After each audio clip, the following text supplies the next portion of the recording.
காஞ்சி மகா சுவாமிகள் அருளிய தெய்வத்தின் குரல் பாகம் 1 பகுதி 103. ஐம்புலன்கள் 5 உபச்சாரங்கள்.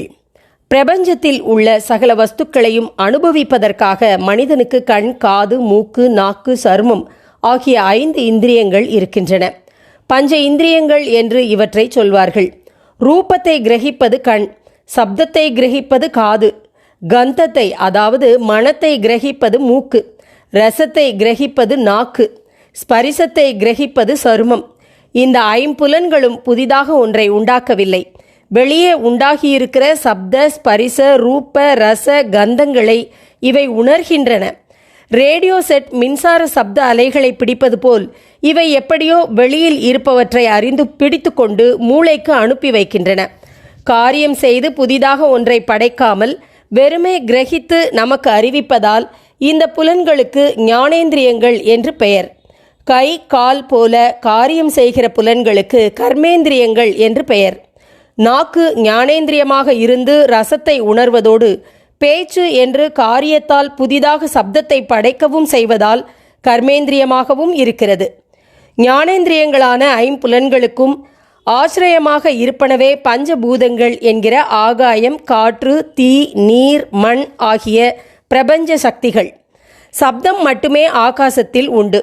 ஓம்கார நாதமாகிய பிரணவம் ஆகாயத்தில் நிரம்பி இருக்கிறது. பலர் கூடியிருக்கிற இடத்தில் பல தினுசான பேச்சு சத்தம் உண்டானாலும் ஓ என்ற ஓசை ஒன்றே கேட்கிறது. சமுத்திரம் ஓ என்கிறது. ஒரு சங்கை காதில் வைத்து கொண்டால் ஓ சப்தம்தான் கேட்கும். ஏன் ஓ என்று கத்துகிறாய் என்றுதான் கேட்கிறோம்.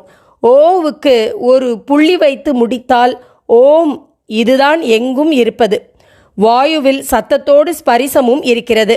நம்மீது காற்று பட்டால் நமக்கு காற்றுதான் படுகிறது என்று புரிகிறது அல்லவா? நெருப்புக்கு ஸ்பரிசத்தோடு ரூபமும் இருக்கிறது. தீயை கண்ணால் பார்க்க முடிகிறது. ஜலத்துக்கு இவற்றோடு ரசம் என்பதும் உள்ளது. அதை நாம் நாக்கில் விட்டு கொண்டு குடிக்கிறோம். மண்ணுக்கு மணமும் உள்ளது. மண் என்றால் மண்ணில் விளைகிற எல்லாம் அதில் அடங்கும். நாம் கண்டும் கேட்டும் ருசித்தும் தொட்டும் முகர்ந்து பார்த்தும் இவற்றையெல்லாம் அனுபவிக்கிறோம். ஐம்புலன்களே நமக்கு வாழ்வின் சகல ஆனந்தத்தையும் சாத்தியமாக்குகின்றன. நல்ல சாப்பாடு, ரம்யமான சங்கீதம், சுகந்தம், குளிர்ந்த தென்றல், பூரண சந்திரனின் காட்சி இவை நமக்கு ஐம்புலன்களாலே அனுபவத்துக்கு வருகின்றன. மனிதனுக்கு இந்த ஐம்புலன்களை தந்து இவற்றுக்கு ஆகாரமாக வெளியே ஐம்பூதங்களிலிருந்து தோன்றும் சுவை, மனம் முதலிய அழகுகளையும் வைத்திருப்பவர் சுவாமி. அவரது கிருபையால்தான் சகல இன்பங்களும் கிடைக்கின்றன. நம்மால் ஒரு மணி அரிசி சிருஷ்டிக்க முடியாது. சுவாமியே இந்த பிரபஞ்சத்தை சிருஷ்டித்து அதன் அழகுகளை நாம் அனுபவிப்பதற்காக நமக்கு பஞ்ச இந்திரியங்களையும் சிருஷ்டித்து தந்திருக்கிறார்.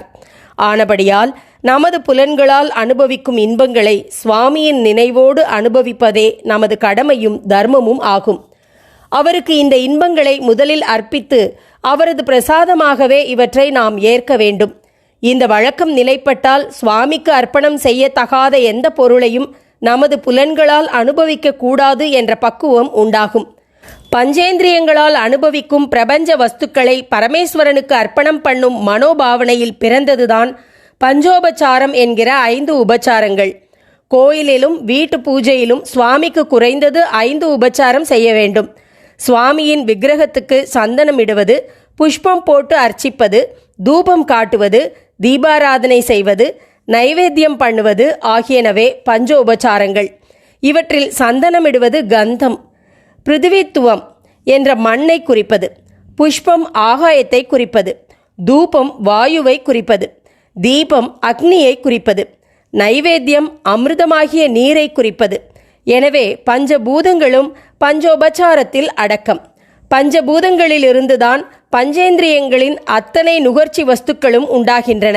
ஆகவே பஞ்சோபச்சாரத்தில் ஈஸ்வரன், பிரபஞ்சம், ஜீவன் எல்லாம் ஒன்றுபடுத்த பெறுகின்றன.